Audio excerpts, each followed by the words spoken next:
Operation చేసిన తర్వాత ఇంటికి మా మెడిసిన్స్ పంపేటప్పుడు వాళ్ళు ఇచ్చినటువంటి పిఎస్లలో ఎక్స్పైరీ ఇంజక్షన్ ఇచ్చి పంపించారు.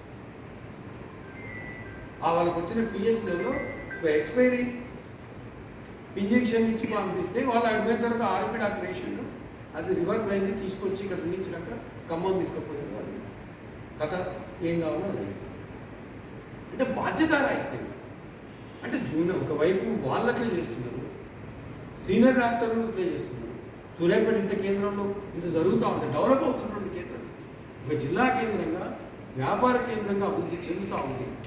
దీంట్లో ఈ అన్హెల్తీ కాంపిటీషన్ లేకపోతే అనారోగ్యకరమైన చర్చను బ్రేక్ చేసి ఒక మంచి వైద్యం, ఇక్కడ ఏరియా హాస్పిటల్ మన దగ్గర ఒక పెద్ద హాస్పిటల్ ఉంది, మెడికల్ కాలేజ్ ఉంది, అక్కడ గవర్నమెంట్ డాక్టర్లు కూడా బయటకు వచ్చి ఆ డ్యూటీ టైంలో చేస్తున్నట్టు ఒక చర్చ జరుగుతూ ఉంది.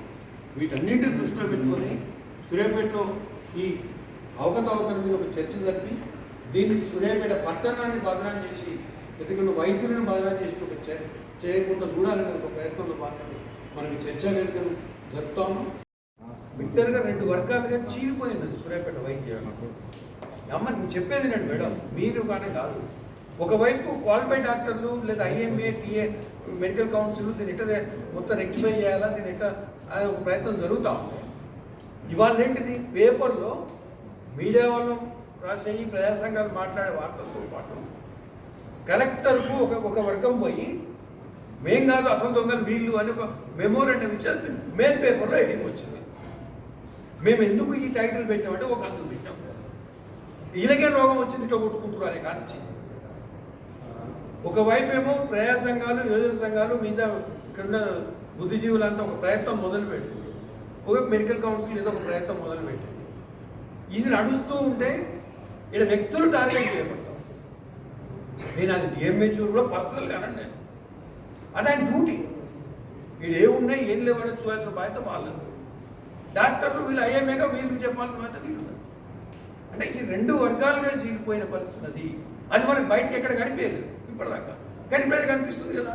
ఐఎంఏ రెక్టిఫై చేసే ప్రయత్నం చేస్తుంది, కానీ ఐఎంఏ రెక్టిఫై చేసే ప్రయత్నంతో మా మీద దాడి చేసి ఎగదోలుతుంది, మా మీద తప్పుడు ప్రచారం చేస్తుంది అని మేనేజ్మెంట్ హాస్పిటల్స్ వాళ్ళు నేరుగా కంప్లైంట్ ఇచ్చారు కదా. అది పేపర్లలో చూసినాం కదా.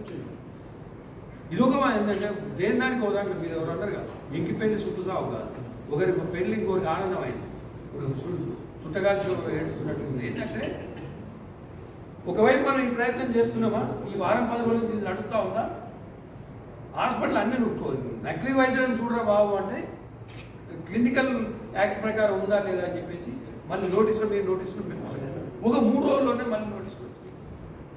రెక్టిఫికేషన్ మొదలుపెట్టి ముందు డాక్టర్లు ఎవరు, కానోళ్ళు ఎవరు, సర్టిఫికేట్లు ఏమున్నాయి, వాళ్ళకున్న అర్హతలు ఏందో ఏమైనా ఉపయోగం చేస్తూ ఉంటాయి.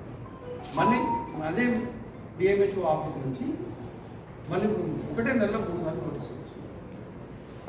ఎట్లయితే ఆడ పోలీసు వాళ్ళు వచ్చారో ఇప్పుడు వీళ్ళు కూడా గట్టిన ఆదాయ వనరుగా తయారై నిజంగానే హాస్పిటల్స్లో వైద్యం నకిలీ డాక్టర్తో నడుస్తుందా, నిర్లక్ష్యంగా నడుస్తుందా, క్వాలిఫైడ్ డాక్టర్లు లేరా, ఉన్న క్వాలిఫైడ్ డాక్టర్ల కాడ సీనియర్ హాస్పిటల్ కాడ కూడా మరి నిజంగా పరికరాలు లేవా, స్కానింగ్ పేరుతోటి రేడియాలజీ సర్టిఫికేట్ లేకుండా 10 ఏళ్ళ నుంచి సూర్యాపేట పట్టణంలో స్కానింగ్ సెంటర్ నడుపుతూ ఉన్నారు అంటే ఈ హెల్త్ డిపార్ట్మెంట్ వాళ్ళు ఏం చేస్తున్నారు, ఈ డాక్టర్లు ఏం చేస్తున్నారు, ఎన్నో పెద్ద ప్రశ్నలు మనం నిలుస్తాం. మొత్తంగా సూర్యాపేట వైద్యం ఇప్పుడున్న పరిస్థితిని గమనించినట్లయితే ఒక 4-5 రకాల వ్యక్తులు వైద్యాన్ని నడుపుతాం. ఒకటి క్వాలిఫైడ్ డాక్టర్లు, సీనియర్ డాక్టర్లు వాళ్ళ హాస్పిటల్లో పేరుతో నడుపుతూ ఉన్నారు. 2 మేనేజ్మెంట్ హాస్పిటల్స్, అంటే వైద్యం రంగం పట్ల కనీస అవగాహన లేనటువంటి వ్యక్తులు, వివిధ రంగాల్లో డబ్బులు సంపాదించుకున్న లేకపోతే నిజంగా నిరుద్యోగులు ఎవరో అయితే మేనేజ్మెంట్ హాస్పిటల్ 2-3 కలవడం, ఒక 2-3 షట్టర్లు కిరాయికి తీసుకొని 4 మంచాలు వేసి ఇక నాకు మెడికల్ షాప్ కౌంటర్ పెట్టి దాన్ని హాస్పిటల్ నడుపుతూ దానికి కార్పొరేట్ హాస్పిటల్ బిల్డప్ ఒక లుక్ ఇచ్చి దాంట్లో క్వాలిఫైడ్ డాక్టర్ లేకుండా ట్రీట్మెంట్ నడుస్తుంది. నేను ఎక్కడో విన్నాను హాస్పిటల్లో, అది చిన్న దవాఖాన బయటకు చూస్తే దాంట్లో 60 మంది స్టాఫ్ అట, 70 మంది పిఆర్ఓలు అట, అదొక కథ. తీరు చూస్తే డాక్టర్కు క్వాలిఫైడ్ సర్టిఫికేట్ లేదు. ఇంకాకపోతే ఆర్ఎంపీ పిఎంపీలు, ఈ ఆర్ఎంపీ పిఎంపీలు మొదటి నుంచి నిజంగా గ్రామీణ వైద్య వ్యవస్థకు దండుగా ఉన్నటువంటి వాళ్ళే. గ్రామీణ ప్రజలకు, పేద ప్రజలకు ఆ తక్షణం ఫస్ట్ ఎయిడ్ ట్రీట్మెంట్లో వీళ్ళు ఎంతో ఉపయోగకారిగా ఉన్నారు. కానీ మిగతా విద్యారంగంలో ఎట్లయితే మార్పులు వచ్చి, పోటీ వచ్చి కార్పొరేట్ పిఆర్ఓలు ఏర్పాటు చేసుకున్నారో, వైద్య రంగంలో కూడా ఈ డాక్టర్ల మధ్య వచ్చినటువంటి ఒక అన్హెల్తీ కాంపిటీషన్లో ఈ ఆర్ఎంపీ డాక్టర్లను ప్రలోభ పెట్టి, వాళ్ళ కమిషన్ల పేరుతో విధులను ప్రలోభ పెట్టి వాళ్ళ పేషెంట్లను అట్రాక్ట్ చేయడం మొదలు.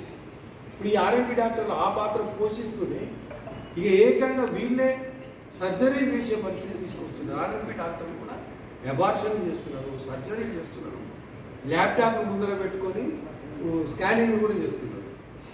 ఇదొక సెక్టర్, ఇదొక బయటకు వచ్చింది. ఇకపోతే డయాగ్నిక్ సెంటర్స్ కూడా వాళ్ళు కూడా ప్రిస్క్రిప్షన్లు రాస్తూ ఉన్నారు. డాక్టర్ ప్రిస్క్రిప్షన్ చేసి దాని ప్రకారం ఏం టెస్ట్ చేయాలనేది పక్కన పెట్టి వాళ్ళే టెస్టులు చేసి వాళ్ళే ప్రిస్క్రిప్షన్ రాస్తూ ఉన్నారు. ఇంకొక సెక్టర్ మెడికల్ షాప్లు డాక్టర్ ప్రిస్క్రిప్షన్ రాసి ట్యాబ్లెట్స్ ఇవ్వాల్సింది, మెడిసిన్స్ ఇవ్వాల్సింది పోయి వీళ్ళే ప్రిస్క్రిప్షన్ రాసి వీళ్ళే మెడిసిన్స్ ఇస్తున్నారు. ఇంకొక బ్యాచ్ స్టార్ట్ అయింది. ఈ ల్యాబ్ అంటే హాస్పిటల్ సర్జరీ థియేటర్లకు సంబంధించినటువంటి అసిస్టెంట్, ఆప్థమాలజీ కానివ్వండి, మిగతా వాటిల్లో అంటే ఈ డిప్లొమా సర్టిఫికెట్లు ఉన్నటువంటి వాళ్ళ థియేటర్ అసిస్టెంట్స్ ఎవరైతే ఉన్నారో వాళ్ళే ఏకంగా మెడికల్ హాస్పిటల్స్ పెట్టి బోర్డులు పెట్టుకొని మేము కంటి వైద్య నిపుణులు, పంటి వైద్య నిపుణులు బోర్డులు పెట్టుకుంటాం. ఇన్ని రకాలుగా ఇక్కడ వైద్యం జరుగుతూ ఉంది. ఈ వైద్యంలో చాలామంది నష్టపోతూ ఉన్నారు, ప్రాణాలు పోతూ ఉన్నాయి, డబ్బులు పోతూ ఉన్నాయి.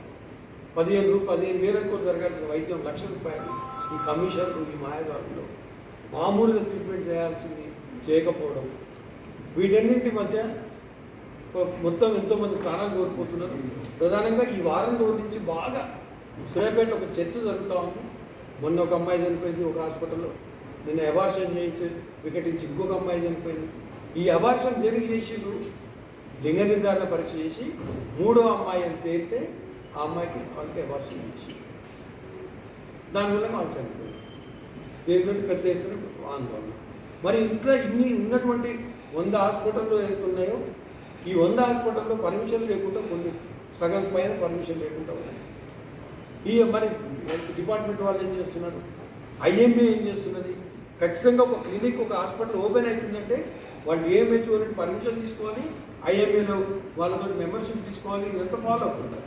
కానీ ఐఎంఏ వాళ్ళు దాన్ని పట్టించుకున్నట్టుగా ఉన్నారు, డిఎంహెచ్ఓ వాళ్ళు పట్టించుకున్నట్టుగా ఉన్నారు.